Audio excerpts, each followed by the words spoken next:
matagumpay na araw sa ating lahat. Handa na ba kayo sa ating bagong aralin? Magaling! Ako ay nagagalak at tayo ay magkasamang muli para sa ating bagong aralin. Halina't makinig tungkol sa masistemang pagsugpo ng peste at kulisap ng mga halaman.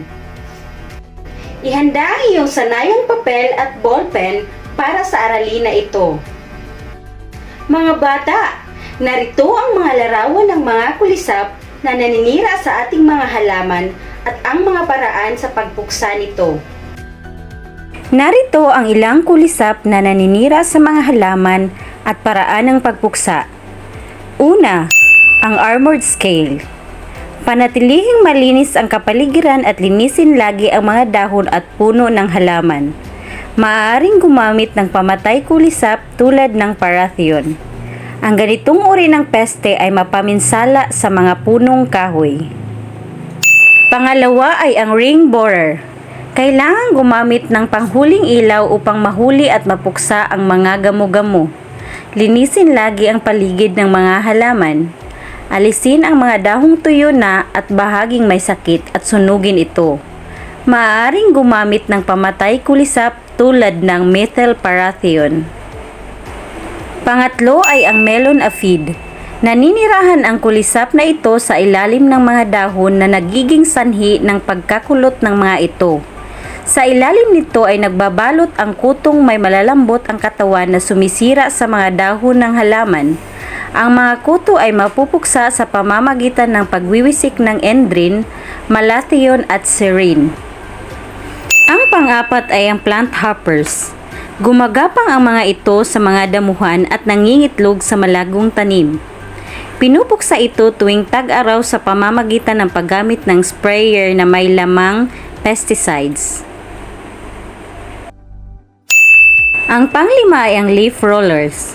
Binubutas ng mga ito ang mga dahon. Para mapuksa ang mga ito, kayasin ang lahat ng dahon o foliage hanggang maiwan ang buong panloob na sanga. Ang pang-anim ay ang webworm. Dapat puksain sa pamamagitan ng pagputol at pagsunog ng sapot na kasama ang uod. Ang panghuli ay ang ladybug.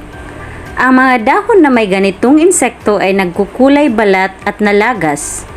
Mapupuksa ang mga ganitong uri ng insekto sa pamamagitan ng pagsisiga o pagpapausok. Mga bata, mayroon ba kayong mga halaman sa inyong bakuran? Mabuti kung ganon. Ngayon ay mayroon akong mga pangungusap. Sa bawat patlang ay ilagay ninyo ang check kung ito ay nagsasaad ng tama at ikis naman kung mali. Handa na ba kayo? Una, ang mga kulisap at peste ay mapaminsala sa mga halaman.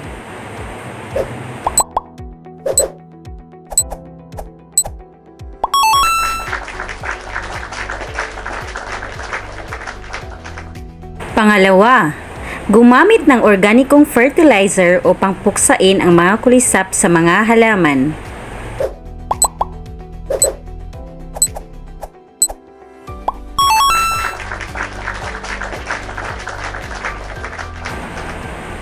Pangatlo, huwag pansinin ang mga kulisap at peste na dumadapo sa mga halaman.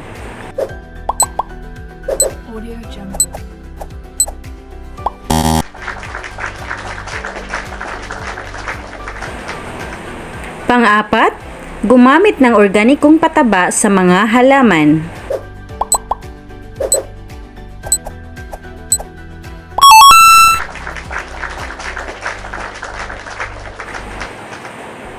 At panglima, alisin ang mga tuyong dahon sa mga halaman.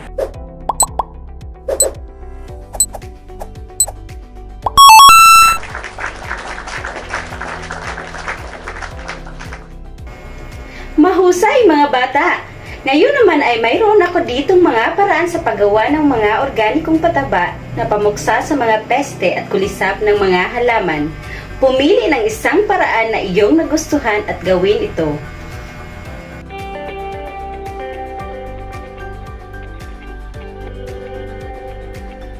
wastong pamamaraan ng paggawa ng natural na pataba mula sa katas ng mga prutas o tinatawag na fermented fruit juice or FFJ sa halip na paggawa ng indigenous microorganism ang ating po namang ibabahagi. Ang fermented fruit juice o FFJ ay mula sa mga prutas na binuro sa molasses o pulang asukal sa loob ng 7 hanggang 10 araw. Ang mga hinog na prutas ay nagtataglay ng phosphorus at potassium na nagpapahusay sa pamumulaklak hanggang sa mamunga ang halaman na siya namang nagpapatamis sa mga bunga nito. Pinapabuti ng fermented fruit juice o FFJ ang kondisyon ng lupa at nagbibigay ito ng sustansya na kailangan ng halaman. Pinapabilis nito ang pagsipsip ng sustansya, kaya mas mabilis magamit ng halaman ang nutrisyon na taglay nito.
Benepisyong dulot nito sa ating halaman.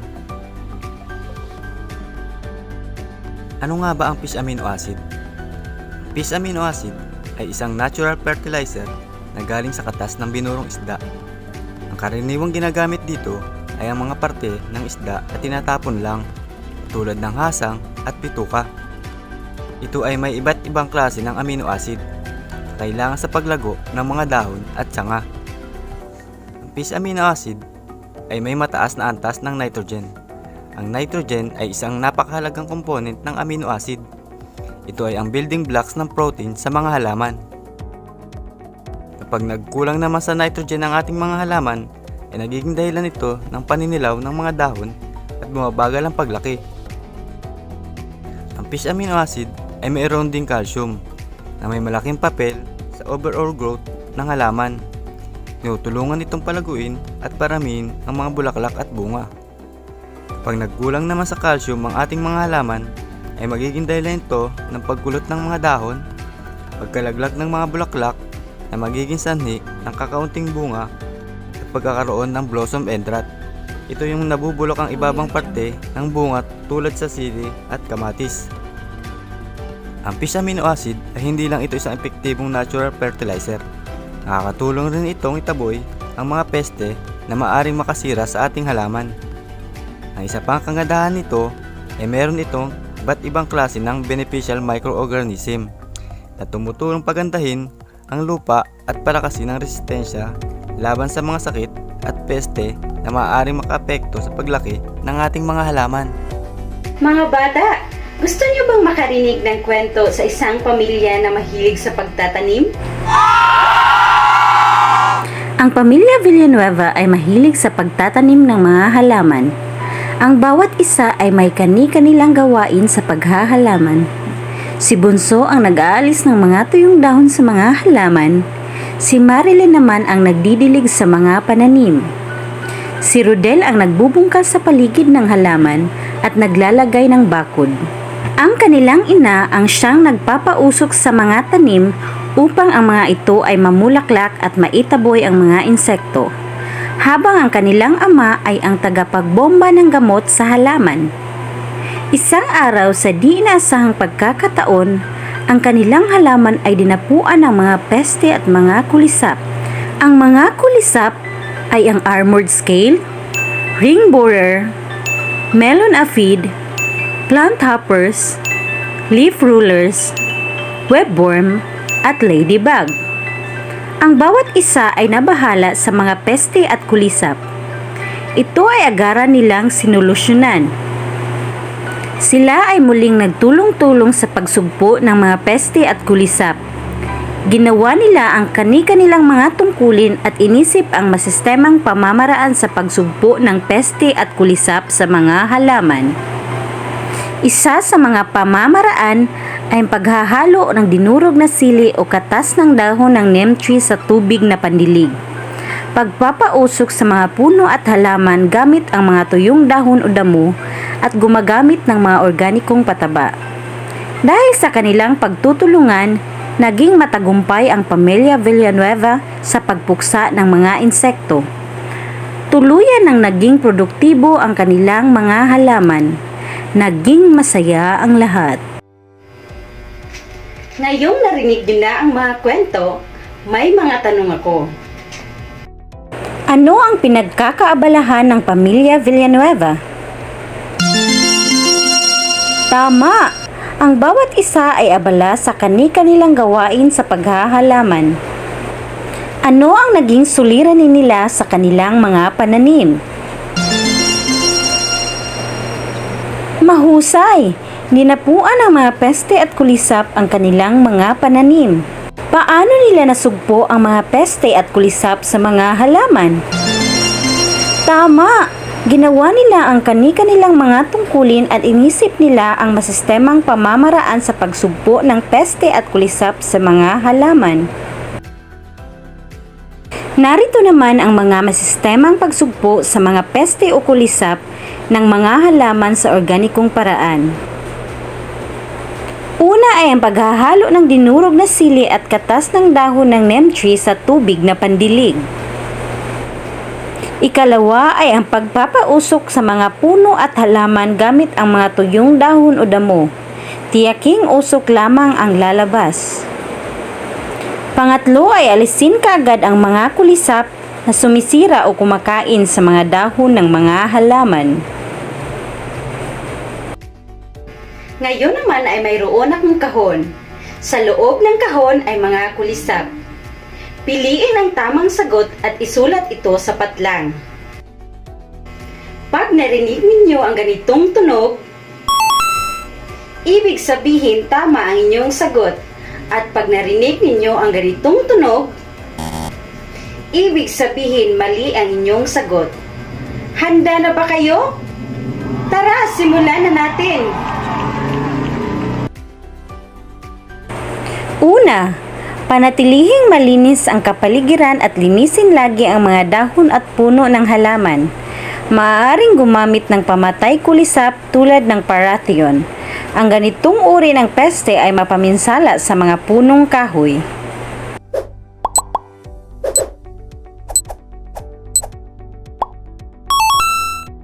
Pangalawa ay kailangang gumamit ng panghuling ilaw upang mahuli at mapuksa ang mga gamo-gamo. Linisin lagi ang paligid ng mga halaman at alisin ang mga dahong tuyo na at bahaging may sakit at sunugin ito. Maaaring gumamit ng pamatay kulisap tulad ng methyl parathion.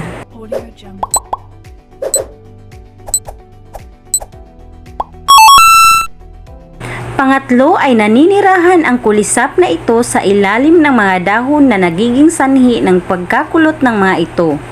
Sa ilalim nito ay nagbabalot ang kutong may malalambot ng katawan na sumisira sa mga dahon ng halaman. Ang mga kuto ay mapupuksa sa pamamagitan ng pagwiwisik ng endrin, malathion at serine.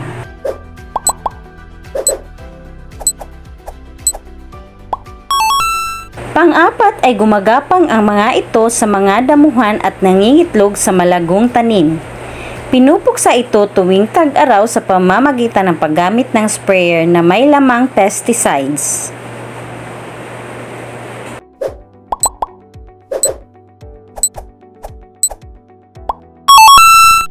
Ang panglima ay binubutas ng mga ito ang mga dahon. Para mapuksa ang mga ito, ay kayasin ang lahat ng dahon o foliage hanggang maiwan ang buong panloob na sanga.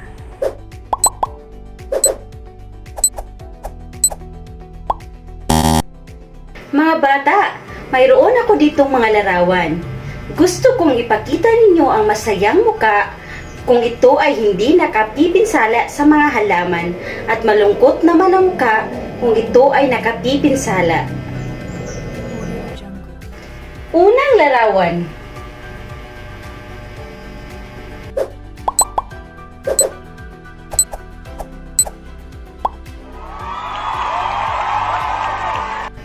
Ikalawang larawan.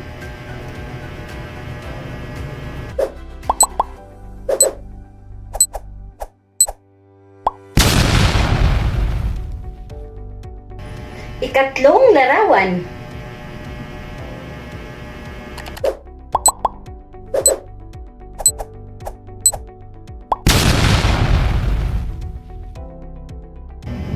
Ikaapat na larawan.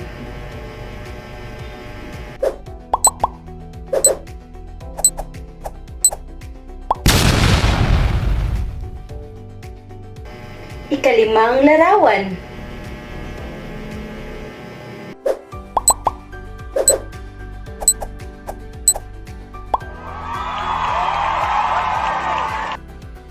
Napakahusay mga bata! Sa pagpapatuloy ng ating aralin ngayon, sagutin ninyo ang mga katanungan na aking ibibigay.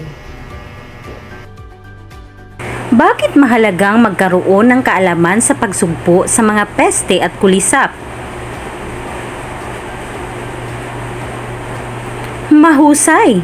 Para magkaroon ng magandang ani sa ating mga halaman. Ano-ano ang mga uri ng fertilizer ang pinakaangkop sa mga halaman upang mataboy ang mga kulisap? Tama! Ang FPJ or ang fermented plant juice at FFA o fish amino acid. Bakit kailangang alagaang mabuti ang halaman sa mga mapinsalang peste at kulisap? Tama! Mabuting alagaang mabuti ang mga halaman para sa ikabubuti ng ating mga produkto at ani. Napakahusay mga bata! Alam ko na handa na kayo sa ating pagsusulit ngayon. Panuto. Hanapin sa Hanay B ang mga kulisap na tinutukoy ng paraan kung paano sila pupuksain sa Hanay A. Una, naninirahan ang kulisap na ito sa ilalim ng mga dahon na nagiging sanhi ng pagkakulot ng mga ito. Sa ilalim nito ay nababalot ang kutong may malalambot ang katawan na sumisira sa mga dahon ng halaman. Ang mga ito ay mapupuksa sa pamamagitan ng pagwiwisik ng endrin, malathion at serine.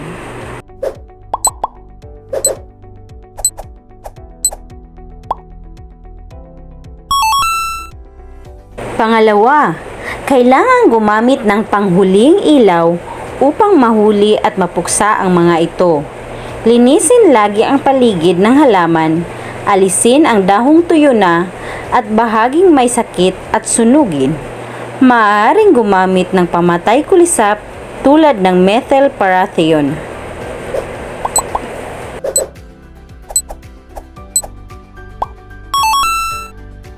Pangatlo, gumagapang ang mga ito sa damuhan at nangingitlog sa malagong tanim. Pinupuksa ito tuwing tag-araw sa pamamagitan ng paggamit ng sprayer na may lamang pesticides.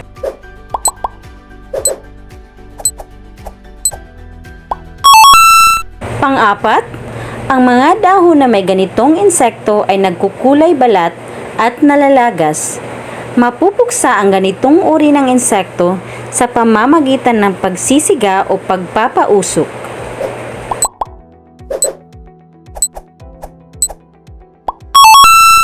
Panglima, ang kulisap na ito ay dapat puksain sa pamamagitan ng pagputol at pagsunog ng sapot na kasama ang uod.